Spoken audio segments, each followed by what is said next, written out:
ICC मुख्यालय, जहां पर डॉक्टर अभिषेक एम सिंघवी क्या कुछ कह रहे हैं आपको सुनाते हैं। चीज जब्त करनी थी, जबरदस्ती जब्त करनी थी तो आपको मजिस्ट्रेट के पास जाना पड़ता था। 2018 के अमेंडमेंट्स द्वारा ये चीज हटा दी गई है और अब इस एजेंसी ईडी को ये पूरा अधिकार क्षेत्र दिया है मजिस्ट्रेसी का, यानी कुछ हद तक एक बाहरी तत्व जो ज़्यादा निष्पक्ष माना जाता है मजिस्ट्रेसी, उसको हटा दिया गया है। एक और उदाहरण कि इसकी चुनौती जो दी जाती है उसका महत्वपूर्ण एक स्तंभ होता है अपीलेट ट्राइब्यूनल, जो एक बाहरी तत्व माना जाता है, निष्पक्ष माना जाता है, एक न्यायिक व्यक्ति द्वारा उनके अध्यक्ष होते हैं। ये 3 साल से रिक्त है स्थान फुल टाइम अध्यक्ष का। 3 वर्ष से कहां जाए नागरिक? ये सभी मुद्दे हम समझते हैं कि उच्चतम न्यायालय की तरफ ज्यादा ध्यान आकर्षित करते हैं, ज्यादा इन पे ध्यान देना आवश्यक है, क्योंकि विपक्ष को प्रताड़ित करना ही सिर्फ बच गया है ईडी का काम। विपक्ष को प्रताड़ित करना ही सिर्फ बच गया है ईडी का काम। विपक्ष की मांग है माननीय सुप्रीम कोर्ट को इस प्रक्रिया पर देनी है लगाम। अंत में दोस्तों,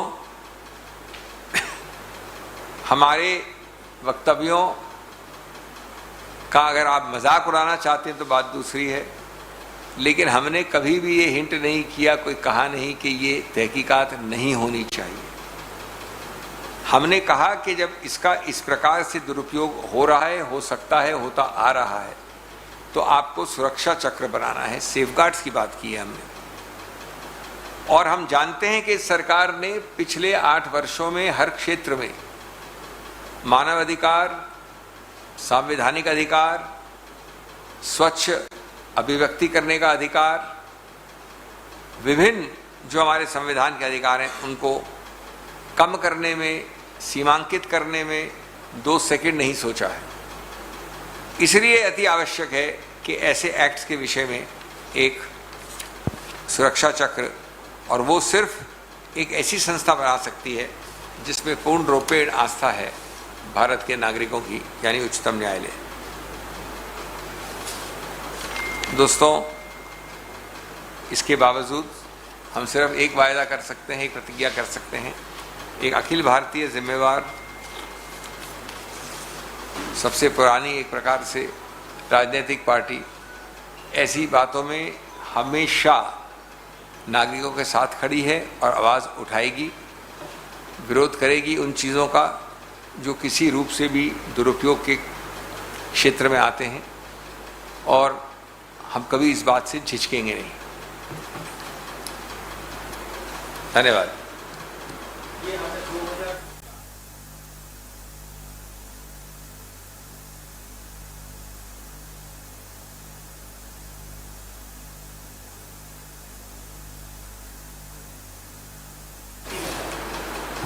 जी 112। एक सवाल है कि 2012 में भी कई अमेंडमेंट किए गए थे आपकी सरकार के द्वारा, कुछ जो है वो आपने भी प्रोवाइड की, और 2018 के इसीलिए मैंने कहा इसमें कोई संदेह नहीं है कि 2012 में भी और 13 में भी कुछ संशोधन हुए थे। ये एक प्रक्रिया होती है, हर सरकार का अधिकार क्षेत्र है। लेकिन आप चुनौती देख लीजिए, बहस देख लीजिए, दलील देख लीजिए, आप उनका नेचर देख लीजिए, जो एक ज्यादा आक्रमण मान सकते हैं, जिसको आप डिग्री में कहीं ज्यादा मान सकते हैं, वो सभी 2018 के हैं। मैं नहीं कह रहा हूं कि संशोधन नहीं हुए, लेकिन 90% फोकस बहस दलील का भी 2018 के विषय में था। और मैं तो कहता हूं संशोधन भी कर लीजिए आप। जब हमारी विधायिका ऐसे संशोधन अनुमति देती है, करती है, तो क्या आप समझते हैं उसका लाइसेंस देती है उसका दुरुपयोग करने का? वो मान के चलती है कि ये एक निष्पक्ष, संतुलित, समझदार, स्वतंत्र, विवेक वाली एजेंसी, जिसका सिर्फ दोस्त है कानून और संविधान, उसके अनुसार करेगी। 2008 से 2014 से आज तक आप किसी से पूछ लीजिए अपने हृदय पे हाथ रखकर कि इस प्रकार का प्रहार, दुरुपयोग, डिग्री, संहार कभी भी, आज मैं सिर्फ इस सरकार की बात नहीं कर रहा, बीजेपी सरकारें भी पहले आई हैं और सरकारें भी हैं, इन प्रकार के कानून में पीएमएलए की भी बात नहीं कर रहा हूँ, इस प्रकार के और समान कानून भी हैं, किसी ने ऐसा दुरुपयोग नहीं किया। चिदम्बरम के समय में ही इसको अरेस्ट किया गया था, तो सवाल ये भी उठ रहा है बीजेपी की तरफ से कि उनके बेटे भी याचिका करता है, तो बड़ा मजाकिया, मैं तो कहूँगा वाहियात सा एक आर्गुमेंट है। उन्होंने कोई कानून पास किया है ये सोच के कि इस देश के 125 करोड़ लोग, उनमें से कभी सिर्फ उनके पुत्र ही उसका दुरुपयोग या उपयोग करेंगे। ये किस प्रकार का वाहियात दलील है, मैं समझ नहीं पा रहा हूँ। कानून विधायिका पास करती है, एक व्यक्ति पास नहीं करता, एक मंत्री पास नहीं करता। कानून कभी किसी विशेष व्यक्ति विशेष के लिए नहीं होता। जो कानून में है उसको चुनौती देने का अधिकार आपके भी मेरे में भी है। ये कुतर्क है, बिना समझे कुछ चीज़ कही जा रही है। मैं तो आपका औचित्य भी नहीं समझ रहा हूँ, क्या प्रश्न है। मैं आपकी बात नहीं कर रहा हूँ, मैं जिस आदमी ने ये कहा है उसकी बात कर रहा हूँ।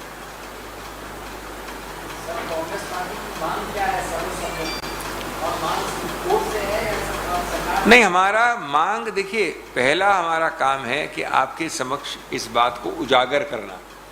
आपके समक्ष एक आवाज़ होनी चाहिए, सरकार को मालूम होना चाहिए कि इस देश में ये नहीं है कि कोई विपक्ष बोलेगा नहीं इसके विषय।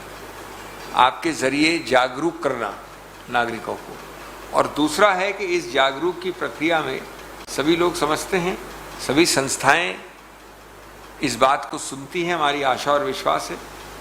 और उस आशा और विश्वास में निश्चित रूप से एक बहुत ही महत्वपूर्ण, आदरपूर्वक आदरणीय एक संस्था जो है वो उच्चतम न्यायालय है। ये गणतांत्रिक और राजनीतिक प्रक्रिया है।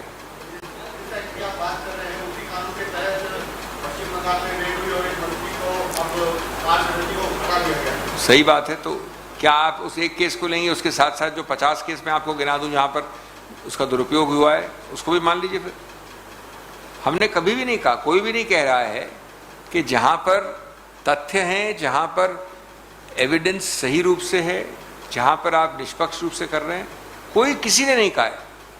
जिस वार्ता की, जिस चीज़ की आप बात कर रहे हैं उसमें भी किसने कहा बताइए आप। कांग्रेस को छोड़िए, कांग्रेस तो बिल्कुल नहीं कहा, किसी और ने भी नहीं कहा है। लेकिन साथ साथ उसमें आपने दिखा रहे हैं, आप इतना, आप उसकी क्यों नहीं बात करते हैं। ऐसे 50 केस है 2014 से अभी तक, उसकी उस पर आवाज़ क्यों नहीं उठती है। उसी आधार पे, उसी कसौटी पे करिए उसकी बात भी। आपको मालूम है पीएमएलए में कन्विक्शन रेट कितनी है? 0.5 क्या होता है? 0.5 यानी 100 में एक भी नहीं, आधा। आपकी ये पूरी, ये बहुत महत्वपूर्ण आपने याद दिलाया मेरे को, आपका ये पूरा कमरा एक ही काम में लगा है, 3000 रेड्स कर रहे हैं।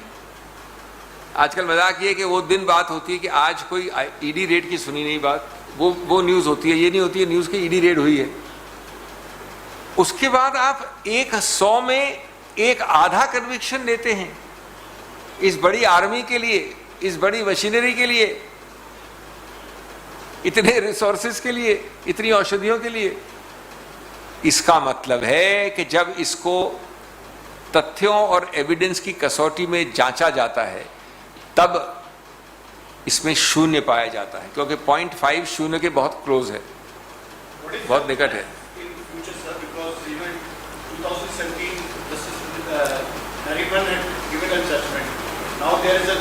No, this is not for a political party to comment. That is individuals. You see, you cannot say that a political party has a cause of action. Political party has a cause of action to educate, illumine, talk, raise voices. But yes, by this process also democracy is deepened and strengthened, and people who are aggrieved will take appropriate action. But isn't it ironic that the person who's aggrieved, for example, Mr. Chidambaram and his son, it is he who brought this whole to No, that's a complete misconception. You are again making it person-centric. I've just given you the bulk of these challenges are to 2018. And where is the question of Mr. Chidambaram or Mr. X or Mr. Y or party X or Y? This is a legislative device. There are two issues. One, legislation, the bulk of the objectionable one has come in 2018. Pointed answer. Second, apart from the legislation, its misuse is also after 2014. Let's forget 2018. There was a law. It was brought before 2014. Can we not talk about the gross misuse after 2014? I mean 112 to 3000 rates. What is the rate for? If you are having a conviction rate of 0.5% and you are having 3000 raids against 112, it means it is intended as an instrument for intimidation. It is intended as an instrument of threat, fear. And the Supreme Court fails to see this. No, that's a different issue. Those facts are decided by an individual facts of a case. Okay. Thank you Thank you. Thank you. बस ठीक है